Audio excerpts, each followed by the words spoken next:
اعوذ باللہ من الشیطان الرجیم بسم اللہ الرحمن الرحیم السلام علیکم ورحمۃ اللہ وبرکاتہ۔ سب کے زندگی اسلامی و تمدن نوین اسلامی کے 13ویں سیشن میں آپ مومنین کی خدمت میں حاضر ہیں، اور سابقہ دروس میں آپ مومنین کی خدمت میں بیان ہوا تھا کہ اسلام انسان کی تمام زندگی کے لیے، چاہے وہ زندگی کا مادی پہلو ہو یا معنوی ہو، چاہے فردی پہلو ہو یا اجتماعی پہلو ہو، برنامہ ریزی رکھتا ہے۔ اور کوئی زندگی کا ایسا پہلو نہیں ہے انسانی، کوئی ایسا زندگی کا عمل نہیں ہے کہ جس کی اسلام نے انسان کی رہنمائی نہ فرمائی ہو اور نہ بتایا ہو کہ آپ نے یہ کام کیسا کرنا ہے، زندگی کیسی گزارنی ہے۔ تو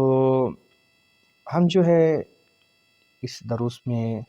انہی کو بیان کر رہے تھے کہ کیسے انسان اسلامی زندگی گزار سکتا ہے، کیسے سب کے زندگی و رفتار زندگی انسان کی اسلامی ہو سکتی ہے، کیسے انسان تمدن نوین کی طرف ایک قدم بڑھا سکتا ہے۔ تو اسلام نے چونکہ تمام زندگی کے پہلوؤں کو بیان کیا ہے، تو ہم یہاں پر اجتماعی پہلو اور انفرادی پہلو جو ہے وہ ہم بیان کر رہے تھے کہ جو متن ہم نے قرار دیا تھا کتاب مفاتیح الحیات کو، اور اس کے اندر جو روایات ذکر ہوئی ہیں ان کو۔ سب سے پہلے ہم نے علم کی بحث کی تھی اور اس میں مفصل روایات بیان ہوئی تھیں، اور ابھی ہماری انسانی عمل کی ہے کہ انسان جو ہے کام، انسانی عمل، انسانی فعل، اس کے متعلق کیا رہنمائی فرمائی ہے اسلام نے۔ تو پہلے 2 جلسوں میں بیان ہوا تھا۔ پہلے جلسے میں یہ ہوا تھا کہ کام کرنے کی اہمیت کیا ہے، کہ انسان جو ہے بیکار اسلام کو پسند نہیں ہے، اور اس کی دنیا و آخرت جو ہے ہر دو تباہ ہیں جو انسان بیکار ہو، لہذا لازم ہے کہ ہر انسان کام کرے۔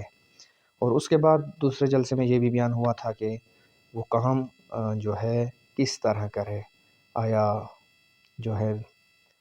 دستوری کام کرے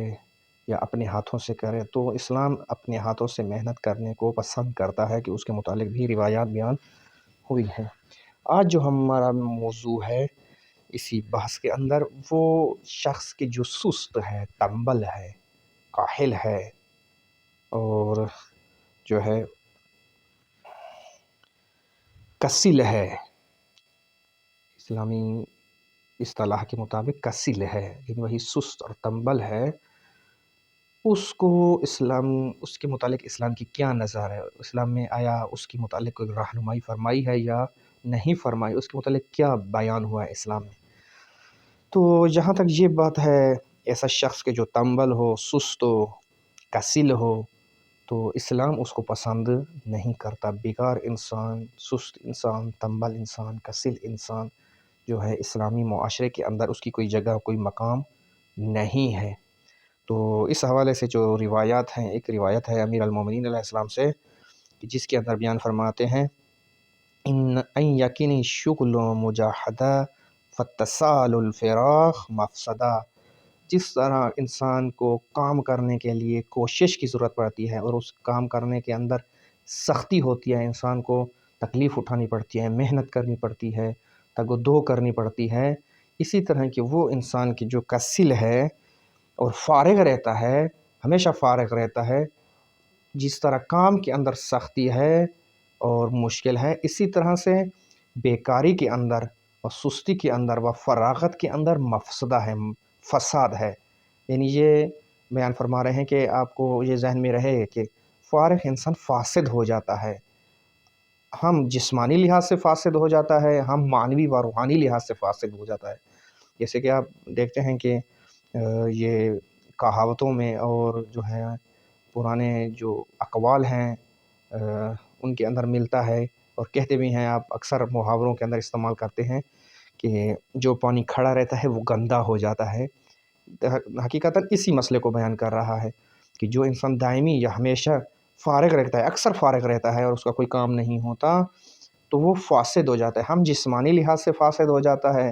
اس کے اندر بیماریاں آ جاتی ہیں، اس کے اندر جو ہے موٹاپا اور اس طرح کی چیزیں آ جاتی ہیں، اور وہ فٹ نہیں ہوتا اس کا جسم، اور وہ جلد مریض ہو جاتا ہے، اور اس کو جو ہے بیماریاں گھیر لیتی ہیں۔ یہ فساد اس کی جسم میں آ جاتا ہے، اور اس سے بڑا فساد اس کی روح کو ہو جاتا ہے۔ جو انسان بیکار ہو، سست ہو، تنبل ہو، فارغ ہو، شکی ہو جاتا ہے، اس کا دل جو ہے سخت ہو جاتا ہے، شیطان کے ساتھ اس کی خلوت زیادہ ہو جاتی ہے، تو یہ ساری مشکلات بیکار انسان کے جو ہے کمین کیے ہوئے ہیں کہ جو انسان بیکار ہوتا ہے اور تنبل ہوتا ہے اور اس کا کام نہیں ہوتا اور فارغ رہتا ہے تو وہ فساد کے اندر ڈوب جاتا ہے۔ اسی لیے امام علیہ السلام نے فرمایا کہ جس طرح کسی کام کے اندر مجاہدت کی ضرورت ہے، محنت کی ضرورت ہے، اور اس کے اندر محنت ہے، کوئی بھی کام بغیر محنت کے نہیں ہو سکتا، اسی طرح فراغت کے اندر و بیکاری کے اندر فساد ہے۔ ممکن ہے وہ فساد بعض اوقات جسمانی ہو کہ انسان مریض ہو جائے، فارغ رہنے کی وجہ سے بیماریاں اس کو لگ جائیں، اور ممکن ہے روحانی ہو، اور بیشتر یہ ہے کہ ہر دو انسان کو گھیر لیتی ہیں۔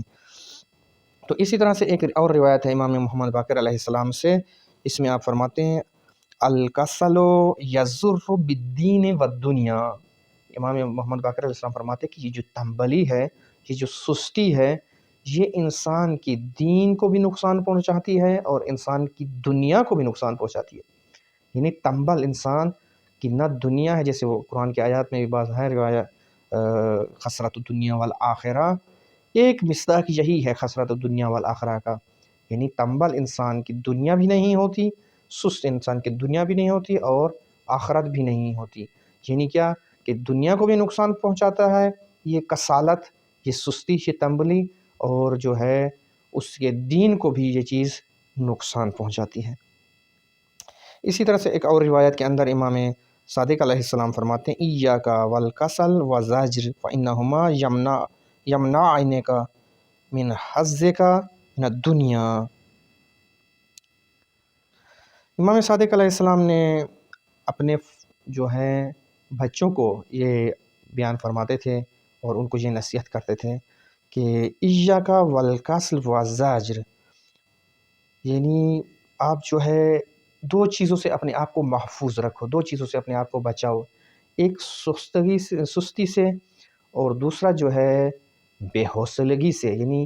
سست بھی نہ ہو جاؤ اور بے حوصلہ بھی نہ ہو جاؤ، بلکہ چست ہو جاؤ، ہوشیار ہو جاؤ، اور دوسری طرف سے پختہ عزم کے ساتھ کام کرو۔ بے عزم انسان یعنی ہم بے حوصلہ انسان و سست انسان جو ہے یہ کامیاب نہیں ہے۔ اسی لیے فرمایا ایاک والکسل والزجر، یعنی بچو،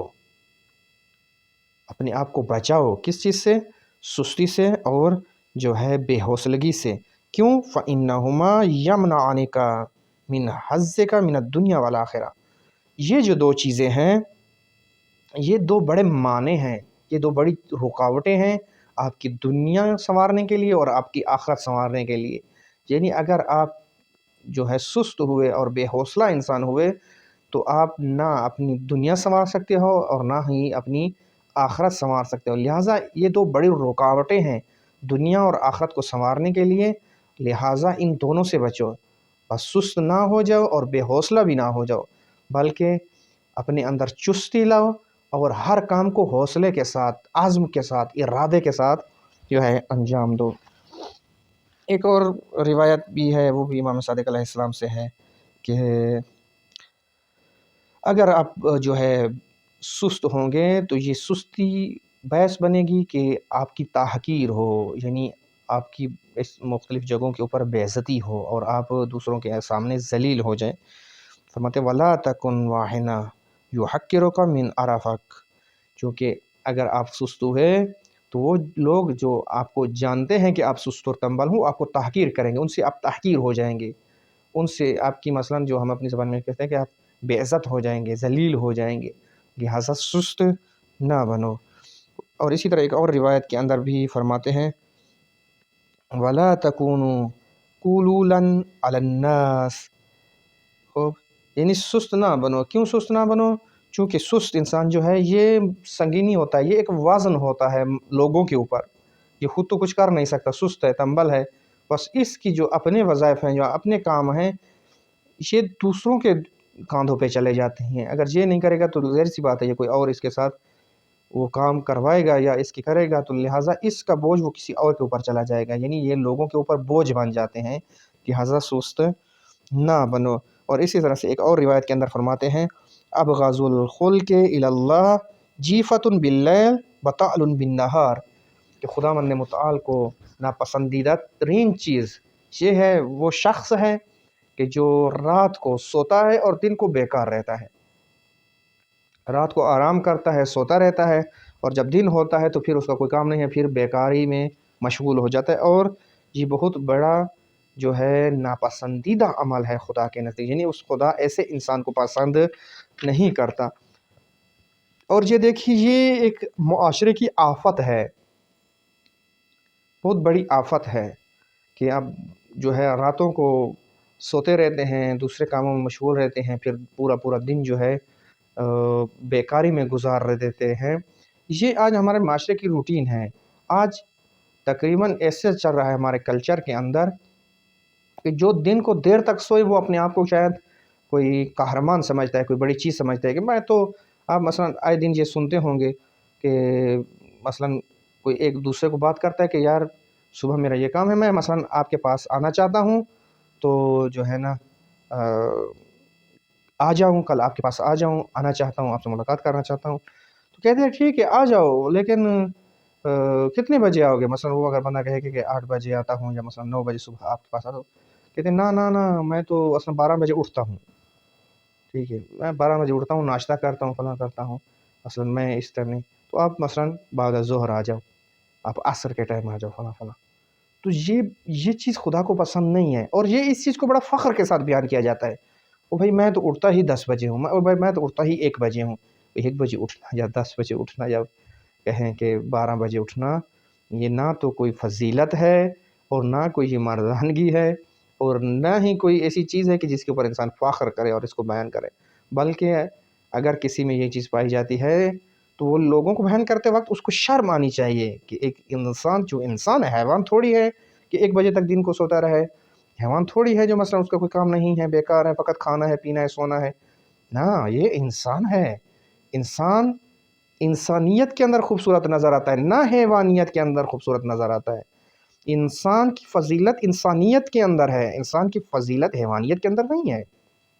اگر کوئی فضیلت کے طور پر اس چیز کو بیان کرتا ہے کہ میں تو 1 بجے تک سوتا ہوں، بھائی 1 بجے سے پہلے تو مجھے فون ہی نہ کیا کریں، میں تو فلاں فلاں، یہ تو فخر کی بات نہیں ہے، یہ تو حیوانیت ہے۔ لہٰذا حیوانیت میں تو انسان کو فخر نہیں کرنا چاہیے۔ یہ جو تنبلی ہے اور یہ سستی ہے، یہ جو فراغت ہے، یہ امام علیہ السلام فرما رہے ہیں یہ خدا کو پسند نہیں ہے۔ وہ شخص جو رات کو سوتا رہتا ہے اور دن کو بیکار رہتا ہے اور اس کا کوئی کام نہیں ہے، خدا اس کو پسند نہیں فرماتا۔ اسی طرح سے ایک اور روایت بھی ہے کہ ان اللہ عز و جل یبغض العبد نوام الفارغ، امام کاظم علیہ السلام سے، خداوند متعال زیادہ سونے والے کو اور زیادہ جو ہے بیکار رہنے والے کو، ادھر تھا اس روایت میں تھا کہ پسند نہیں کرتا۔ یہ جو روایت تھی امام صادق علیہ السلام سے، اس میں تھا ابغض الخلق الی اللہ جیفۃ باللیل بطال بالنہار، کہ خدا ایسی خلق سے، ایسی مخلوق سے، ایسے انسان سے جو ہے نفرت کرتا ہے، اس کو پسند نہیں کرتا، جو رات کو سوتا ہے اور دن کو جو ہے بیکار رہتا ہے، بطال رہتا ہے، سست رہتا ہے، اس کو پسند نہیں کرتا۔ لیکن یہ جو روایت ابھی پڑھی امام کاظم علیہ السلام سے، اس میں ہے کہ ان اللہ عز و جل یبغض العبد نوام الفارغ، ایسا انسان کہ جو ہمیشہ سوتا رہتا ہے اور فارغ ہے، یہ خدا اس کو دشمن سمجھتا ہے، یہ دشمن خدا ہے۔ یبغض، بغض رکھتا ہے اس سے، نفرت کرتا ہے اس سے، دشمن رکھتا ہے اس شخص کو کہ جو ہمیشہ سوتا رہتا ہے اور بیکار ہے۔ بس اسلام کے اندر سستی و تنبلی و بیکاری و فراغت کی کوئی جگہ نہیں ہے۔ اگر آج ہم چاہتے ہیں کہ اسلامی سب کے زندگی کے مطابق زندگی گزاریں، تمدن نوین کی طرف ایک قدم اٹھائیں، لہٰذا اپنے آپ سے سستی و تنبلی کو دور کریں، خود کو فارغ نہ رکھیں اور خود کو کاموں کے اندر مشغول رکھیں۔ وصلی اللہ علی محمد وآل محمد۔